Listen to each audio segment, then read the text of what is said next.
Hello and welcome to my channel. Let's get this straight, we don't owe anyone our authenticity.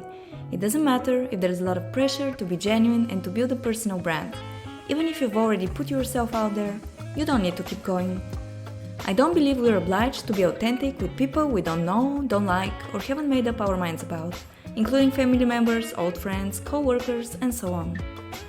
Old friends and relatives can be especially triggering because they often try to summon a past version of us. When we reconnect with them after years of no contact, we might share the same sense of humor or familiar habits, leading them to assume that we are still the same. It's more comfortable for people to reassure themselves that they know us, but we don't have to perform to meet their expectations. We all have friends who are there for us during times when we weren't our best selves. Perhaps they weren't doing well either.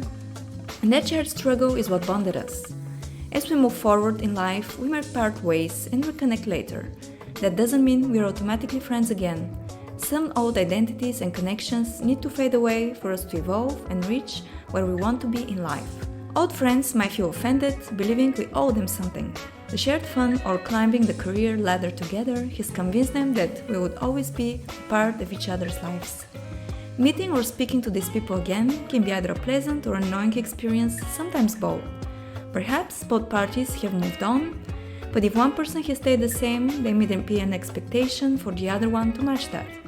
In such situations, we have a choice. We can be polite, catch up quickly, and never talk again. Keep things short and talk occasionally or rekindle the friendship. Regardless of the choice, we don't have to reveal who we are right now. People who once had our best interest at heart might have changed over time.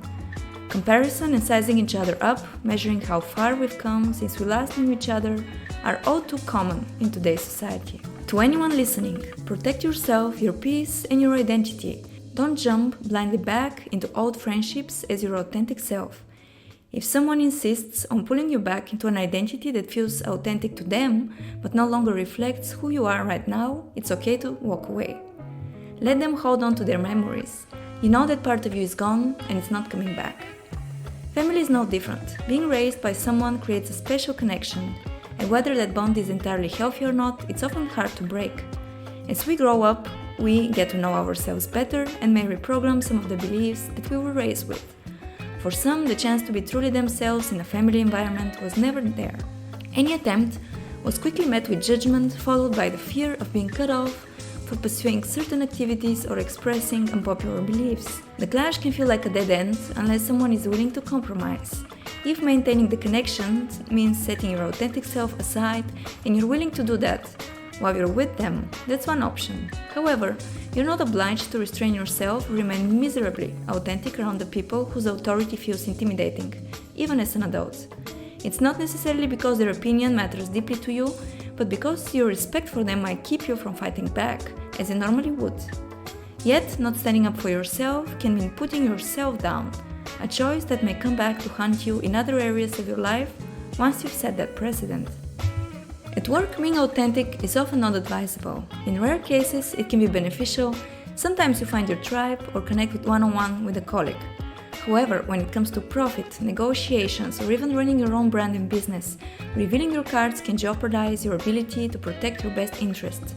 Employers often advocate for authenticity, framing it as mutually beneficial. They argue that building a personal brand will make your job easier, attract like-minded customers and partners, and create opportunities for promotion. They encourage employees to show up as their authentic selves, emotionally invested in their work and team, as a way to extract labor and blur the lines between work and the personal life. But what if, for the employee, the job, the co-workers, and the entire environment are only temporary? That's not something we typically mention in an interview, but for many a job is just a way to earn money, a stepping stone. We might not want to be associated with that industry long term. In such cases, the smart choice is to keep your authenticity for ourselves and to use it where it serves us best. They don't really know us, so it's hard for them to understand what's authentically us anyway.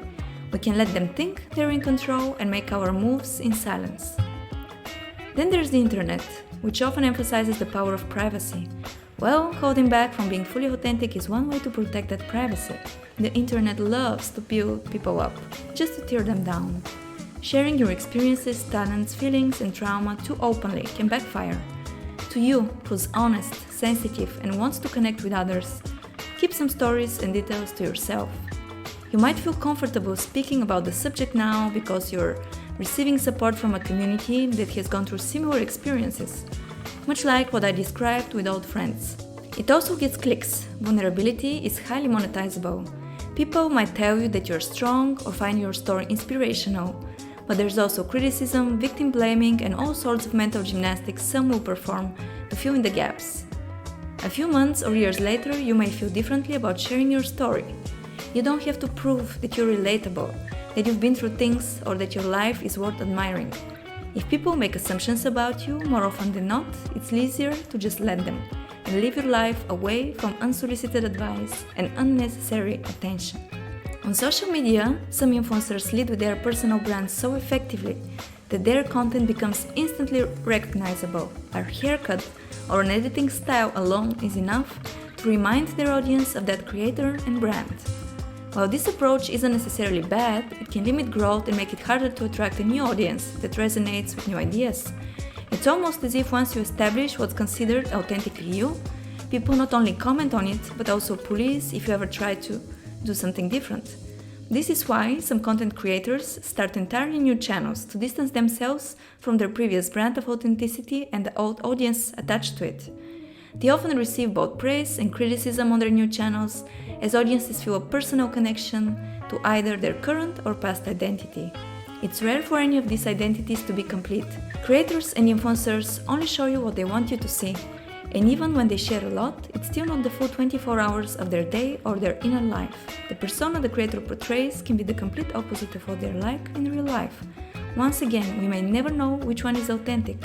This is why we often see so many apologies videos, quit videos, where I've been updates, life updates, or documentary-style content uncovering the truth about popular brands and the people behind them.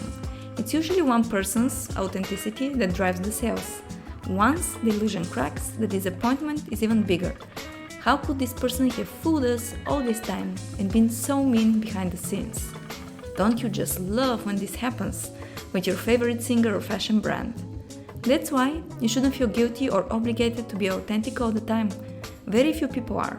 We're all too visible these days. Every piece of information is used to put us in a box, whether consciously or subconsciously. There are plenty of people and communities that don't like each other and prefer these boxes, as arguing and comparing with others is often easier than self-reflection. To whoever made it until the end of the video, I hope that what you'll take away from this is that only you truly know yourself. No one else can demand your authenticity. You're not obliged to comfort others when they throw a tantrum or give you a cold shoulder.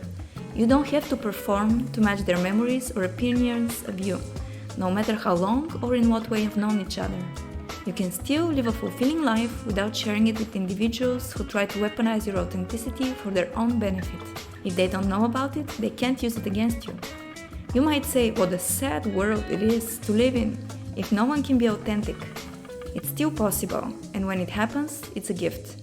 That gift is far too precious to be shared casually.